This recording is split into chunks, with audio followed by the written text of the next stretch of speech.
Padre, y del Hijo, y del Espíritu Santo. Amén. ¿Qué tal, queridos hermanos? Muy buen día para todos ustedes. Hoy es martes 18 de marzo de 2025. Hoy tenemos la memoria de San Cirilo de Jerusalén, obispo y doctor de la Iglesia. Déjame decirte que él fue un gran apologeta. ¿Qué es un apologeta? Es un defensor de la fe. Específicamente, él sufrió mucho por defender la divinidad de Cristo. Y tristemente, hasta nuestros días, él vivió allá cerca del siglo cuarto, en el año 300 aproximadamente, pero hoy, en nuestro tiempo, en el año 2000, sigue habiendo muchos católicos y muchas personas también, por supuesto, fuera de nuestra iglesia, que a Jesús no lo consideran Dios.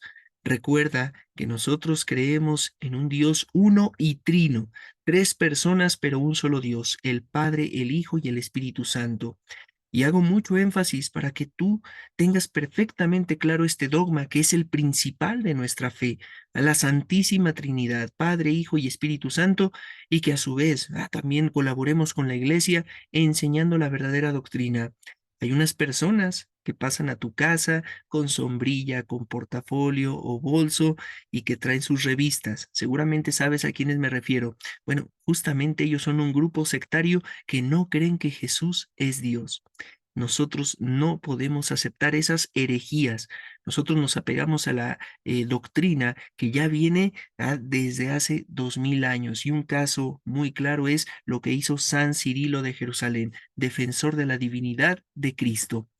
Bien, hermanos, pues una vez hecho este preámbulo, vamos a disponernos para escuchar el Evangelio y poder así testimoniar lo que el Señor espera de nosotros.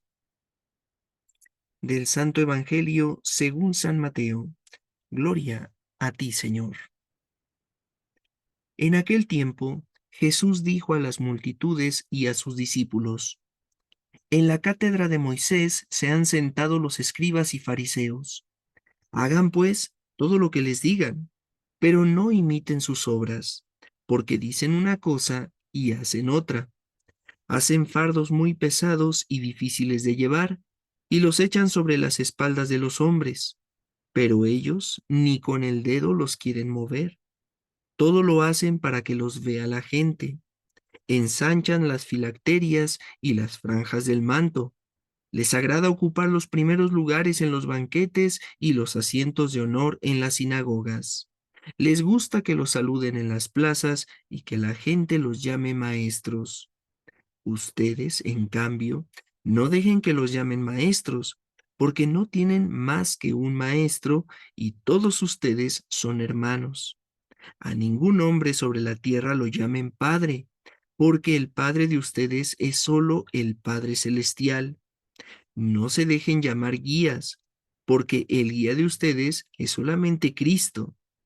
Que el mayor de entre ustedes sea su servidor, porque el que se enaltece será humillado, y el que se humilla será enaltecido. Palabra del Señor. Gloria a ti, Señor Jesús. Queridos hermanos, en otras ocasiones les he compartido que a toda virtud existe algo opuesto que sería un vicio, ¿no? Entonces, hoy vamos a platicar un poquito sobre la obediencia, entendiendo que el Evangelio refiere a un vicio como lo sería la hipocresía. Entonces creo que como contraparte la obediencia nos puede ayudar a suprimir esa hipocresía que todos, absolutamente todos tenemos. Nadie estamos exentos. Cuántas veces no podemos criticar a los demás, pero que nosotros mismos podemos estar cayendo en ese error, en una hipocresía, en una incoherencia, en una doble moral. Entonces hoy pues conviene que pongamos los pies en el suelo y que aprendamos a distinguir que muchas veces dejamos de ser obedientes porque estamos cayendo en una hipocresía. Y en primer lugar, quisiera que hiciéramos una distinción que aunque duele, que aunque yo te voy a ser franco, es algo que entristece, pues hay que hacerlo, hay que dejarlo de manera clara. Y esta distinción tiene que ver con dos iglesias. Porque nosotros, aunque pertenecemos a una sola iglesia, que es la Iglesia Católica Romana, nosotros entendemos perfectamente que hay dos vertientes, ¿verdad? Que se alcanzan a distinguir como dos partes que la conforman. San Agustín, en su muy extensa obra de la Ciudad de Dios, plantearía un poco ya esta idea. Él decía que la ciudad de Dios, somos todos aquellos bautizados que pertenecemos a la Iglesia Católica, pero que dentro de esa ciudad hay algunos que no viven como ciudadanos de la ciudad de Dios.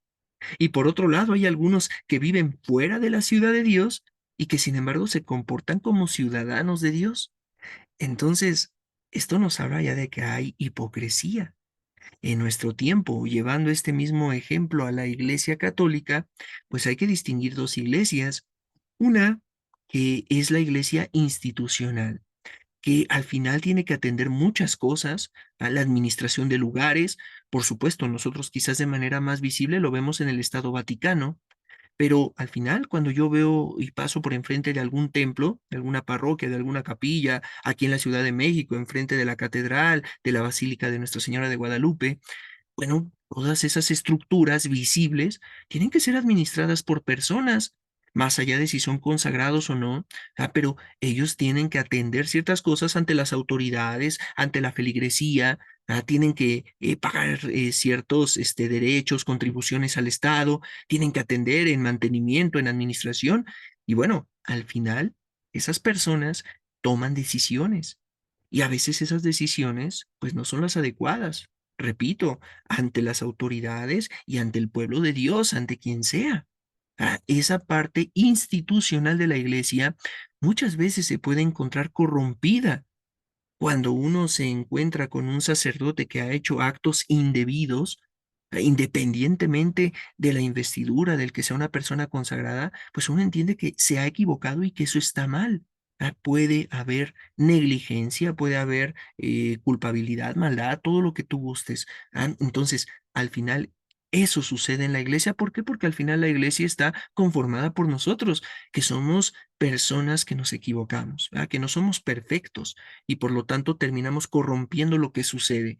¿Que hay una exigencia? Por supuesto que sí. No, no con esto quiero que se malentienda y que estoy justificando ciertos actos de corrupción, de pecado, de más cosas que suceden. No, para nada. Simplemente estoy dando la razón del por qué suceden. Ahora, por otro lado, la otra parte de la iglesia sería una iglesia, le voy a llamar yo, magisterial. Recuerda que la palabra magisterio viene de enseñanza. Y entonces la iglesia magisterial tiene una doctrina que es inalterable, inmutable, no cambia. La imagen que te he compartido en pantalla es una estatua, un monumento que hay al cura de Ars, donde él está mostrándole a un niño, educándolo, diciéndole, la obediencia se le debe a Dios.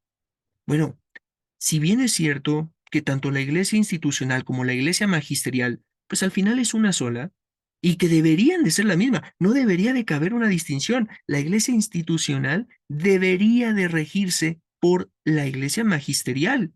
No debería de haber corrupción, no debería de haber abusos, no debería de existir nada que rompiera con ese vínculo entre lo que Dios nos pide y lo que la iglesia hacemos. Entonces, ahí podemos ya ir viendo una frasecita o unas palabras que me parece son importantísimas que te lleves a tu vida. Y es la diferencia entre el ser y el deber ser. Quizás ya lo has escuchado esto, pero ¿qué sucede con una persona? Quizás en algún momento nos ha pasado a nosotros. Firmamos un contrato laboral, nos estamos comprometiendo a cumplir con una jornada de trabajo, a cumplir con incluso quizás capacitación, a cumplir con lo que yo he presentado, ¿no? En mi currículum y que tengo, o sea, que si he dicho que sé hacer algo, que estoy capacitado para realizar ciertas funciones, pues en teoría debe de ser verdad, ¿no? La empresa al final, el patrón, está confiando en mí. Y entonces ese es el deber ser, lo que debe de ser. He firmado ese contrato, pero ya después cuando me han dado la vacante de empleo, pues resulta que se me empieza a hacer pesado, que yo había aceptado el trabajo y aunque me tenía que aventar 2 horas de camino, no, pues ya después me di cuenta que puedo llegar más tarde y si mi entrada era a las 8 de la mañana, pues ahora ya llego a las 9 porque nadie se da cuenta. y empezamos a faltar a ese contrato. ¿Quién firmó ese contrato? ¿Las demás personas, los que no se dan cuenta o lo firmaste tú? ¿Te das cuenta cómo el deber ser termina muchas veces marcando una línea muy alta, ¿no? O totalmente diferente a lo que en realidad es el ser? Entonces, un hombre infiel, un hombre infiel, ¿ah? Aunque sea con la mirada, que muchas veces puede estar criticando a la iglesia, pero que él mismo le está fallando a aquella persona con la que tiene un compromiso, que sería su esposa. Y entonces uno dice, bueno, ¿dónde está quedando esa obediencia, ese compromiso hacia tu propia palabra? Padres de familia que nunca se han educado en la fe, que son bautizados, que se casaron por la iglesia y que no educan tampoco a sus hijos en la fe. Ah, pero eso sí, criticamos a la iglesia, no llevo a mis hijos a la doctrina, al catecismo, porque quién sabe qué les puedan hacer por allá.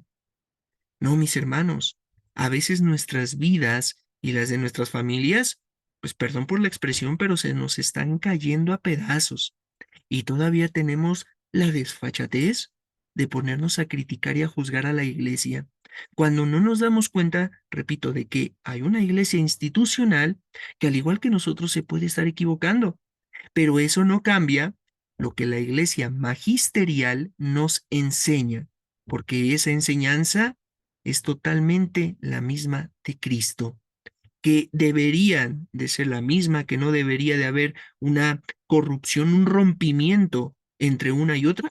Estoy totalmente de acuerdo, pero ¿qué sucede en nuestros hogares? ¿Qué sucede en nuestros matrimonios? ¿No te equivocas?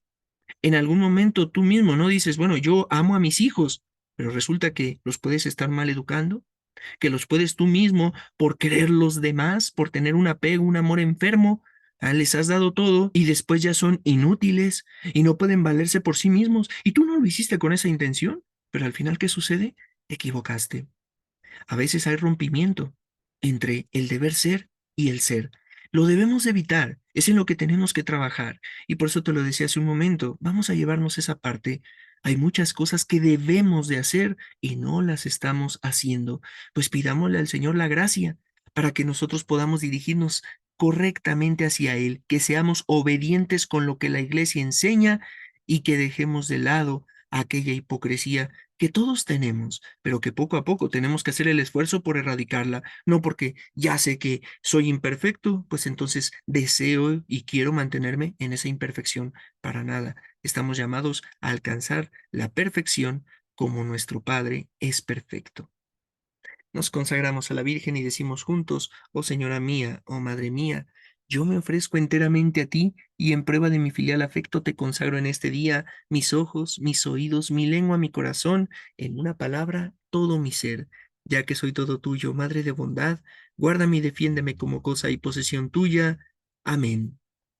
San Miguel Arcángel, defiéndenos en la batalla, sé nuestro amparo contra las perversidades y acechanzas del demonio. Reprímale Dios, pedimos suplicantes. Y tú, príncipe de la milicia celestial, arroja al infierno con el divino poder a Satanás y a los otros espíritus malignos que andan dispersos por el mundo para la perdición de las almas. Amén. Ave María Purísima, sin pecado concebida, en el nombre del Padre y del Hijo y del Espíritu Santo. Amén. Hermanos, que tengan un excelente día, que la gracia, la paz y el amor de nuestro Señor permanezca con ustedes.